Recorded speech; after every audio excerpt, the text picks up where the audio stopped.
Rudyard Kipling. If you can meet with triumph and disaster and treat those two imposters just the same, then yours is a world and everything that's in it. My dear friend, you're a man, my son. Now let's focus on this concept of triumph and disaster. Let's talk about the try part of the triumph. We all in our lives have this tendency to have this fear that what if I try, I might fail. I'm reminded of this wonderful story in Alaska. And I tell this to all my teams. What is your Alaskan? In Alaska, in the remotest parts of Alaska, there was this telecom company which essentially wanted to connect the far-fetched areas through mobile telephony. So they erected these poles in these various locations, spent $20 million, and they were very pleased that they could connect the most remote parts of Alaska. They put these poles on, did a massive inauguration, massive PR, very thrilled with what they had achieved. And guess what? 2 months after they had launched the service, the lines kept dropping.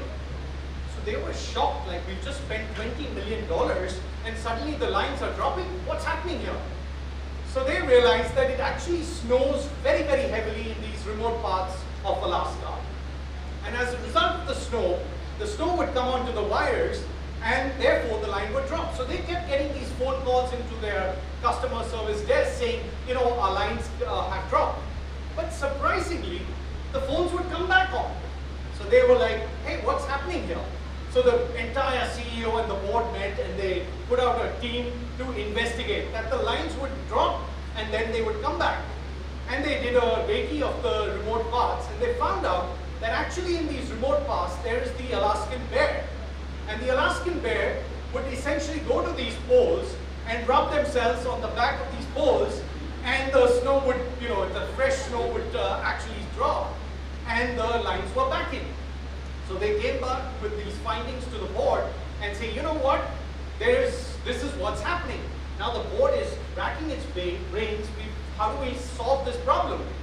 So everybody's trying some business solution. Someone is like, we'll send people regularly, and this is not working. There was one lady in the board, and she put up her hand and she said, why don't we put some meat on the poles? So they were like, what are you talking? We're not a meat company. We'd have to spend $2 million in logistics to get meat on every pole out there in the remotest parts of Alaska. So everybody said, you know, no, this is a ridiculous idea. We're not a meat company. We're a telecom company. They just shut it down. The CEO said, let's give it a try. Let's actually try it. Let's do a pilot. So yes, she got a little bit of budget. She actually put meat on these poles and they did a recce, and lo and behold, actually when the snow happened, the smell of the meat, the bears would be actually hanging around the poles, and so they tried to get to the meat and, you know, the lines were back, so the solution worked. And everybody's like, this is ridiculous, like, it doesn't make sense. How are we going to do this? How is it going to make sense? So they said, no, this is not a solution we can adopt. The CEO said, let me myself go and check it out. So he takes a sortie of helicopters to this remote part. It snowed, the lines have broken. He actually flies the helicopter and he realizes that actually when he was flying over the helicopter, over those poles, because of the wind of the blades generated, the snow would actually fall off. So then he like, oh my God, this is a phenomenal solution. The next time it snows, we just know, you know, through our weather maps that there is some snow on these areas. We'll fly a few helicopters, cost barely $5,000, $10,000 a trip, and we have our lines back again. So what I wanted to convey through this story is that every time you have an idea, someone is going to drop it. Someone is going to say it doesn't work. Someone is going to knock it down. The important thing about triumph is taking that first step forward. Because if you don't know, through that there will be another idea. And that's what we do in our teams. I always say, what's your Alaskan? Right? Because if you're not afraid to come out with the idea, and it can come from any part of your organization, and if you're not able to harness that or leverage that, you're not going to get far in your career. Now, I wanted to give you a sense of how do you get to the next level. Okay, you've tried. How do you get better? How do you get world-class basics? So I've had the privilege of representing India in rugby. Now, you know, rugby is a very physical contact sport. It's like, you know, you've got to tackle the opponent. We used to play with the Greater Bombay Police, the Maharashtra State Police, the Armenians, the Sri Lankans, big guys, right? So before the tackle, we go into a huddle. Because the concept of rugby is that you need to have possession. You need to understand the basics of any business you get into or any activity. How do I make sure? In rugby, it's in possession. In football, it will be passing. So we said, okay, we need to get as much possession. But what if the opponent has the rugby ball? How do we get it back? So before the match, we get into a huddle. And my captain, you might have heard of, Rahul Bose, would pump us up. He said, I want to hit it hard. Hit the ball so hard. Tackle the guy so hard that I can hear bones crunch. It's amazing to hear bones crunch if it's not yours. Right? So then next time you're running at him, he's got fear in his eyes. And that's all you need, that micro millisecond of hesitation where you can get the ball in your possession. So that's the life, right? Figure out what's important, how do you go and become maniacal about that goal and to achieve that. Now, you do that, you still get fired. I'd love to tell you this. I have been fired 5 times in my career. Right? 5 times in my career. Actually, you know, every time I get fired, I was like, yes, I love getting fired. People are like, what's wrong with you? Because if you're constantly delivering value in your organizations, every time I got fired, friends, I got double promoted. Right? Because you're consistently. Why do you get fired?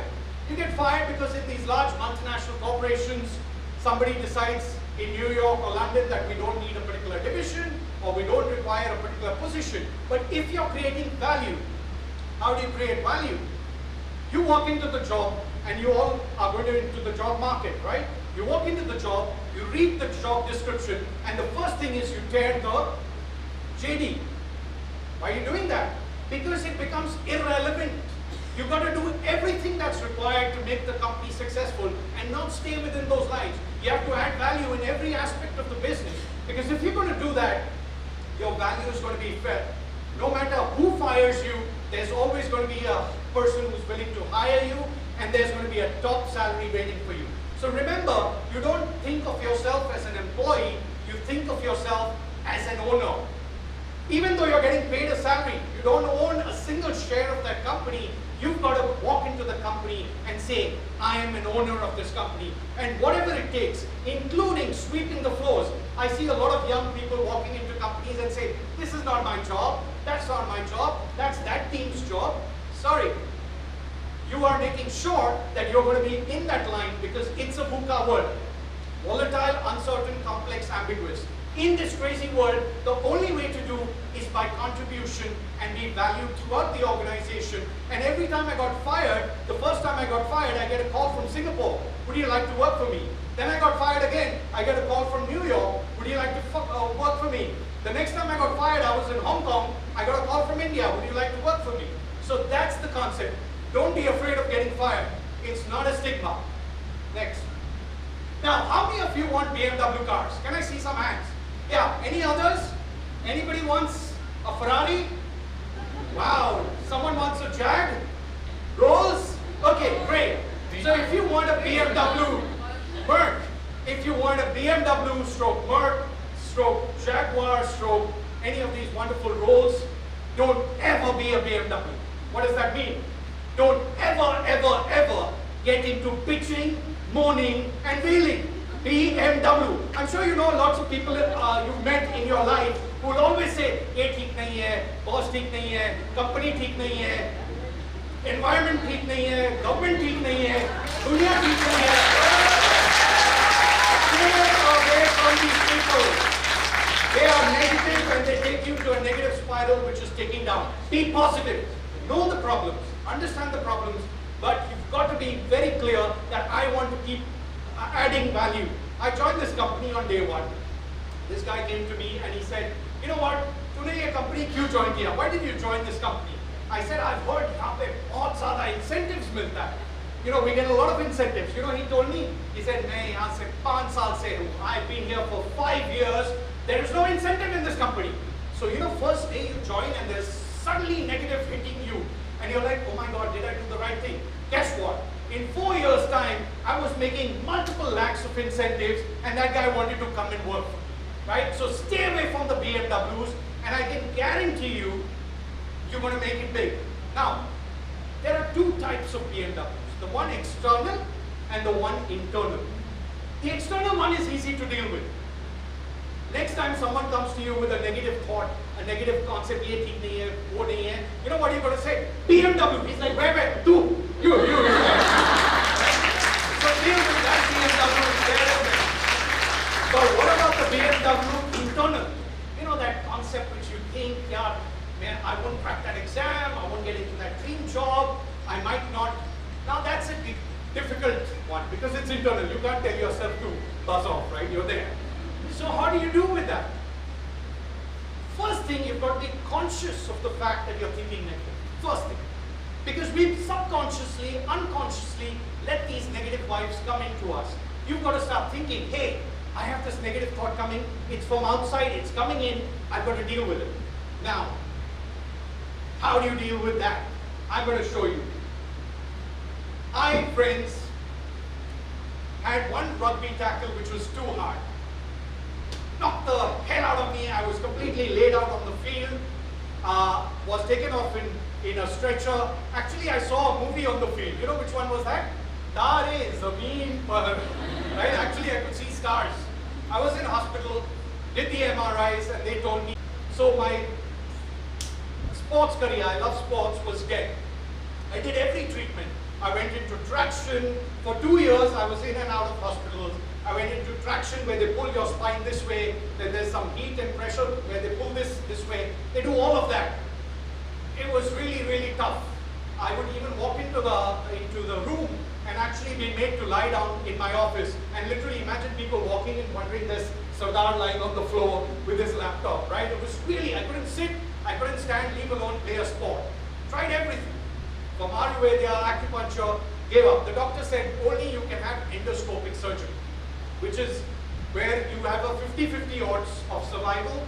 One side you will be cured, second side you will be paralyzed. Now I'm a risk taker, but this was too big a risk to take for me. So I said, okay, what do I do? In those days, I was just about to get married. It was an arranged marriage. So we didn't know each other too well. I had a Punjab girl, and I was a Bombay guy. We didn't speak too much on the phone, but 2 weeks before marriage, I said, I'll give my wife a call. And I said, I have to tell you something. Now imagine what wives are thinking. 2 weeks, which I've hidden from you. I know what you're thinking, right? So she's wondering, what is this guy going to say? And I'm like, you know what? I have 3 slip discs. So she said, oh, she was so relieved. She was like, oh, he's not done anything hanky-panky. He is kosher. So I was like, okay. She didn't know what that meant. We got married, we went to honeymoon in Paris. And we were in a hotel room and the pain came bang. It used to come like, it used to be debilitating pain, coming and hitting you. You just wanted to fall down and just lie and pop with painkillers. The number of painkillers I've had. So how do you deal with this pain? This is physical pain. We were talking of mental negative thoughts. I'm going to tell you how to deal with physical pain, and you're going to use that to deal with the mental pain. So I would go, this was a surprise for her, I would go into the end of the room, in the corner, literally like this, and start doing, get out of me, get out of me, get out of me, I'm not going to take this pain. I used to literally get so mad at the pain. And she was like, what's wrong? Who's this guy I'm married? Imagine. Suddenly, and the pain would go. And I'm delighted to tell you, after that, I climbed Mount Kilimanjaro, and I hope someday I get my dream to climb Mount Everest. So you can deal with the pain. You can deal with the pain. You can deal with physical pain. The mental pain is a piece of cake. Now, how do you go to that next step? You've dealt with pain, but never leave the game early. Friends, how many of you watched the World Cup? I'm sure a lot of you.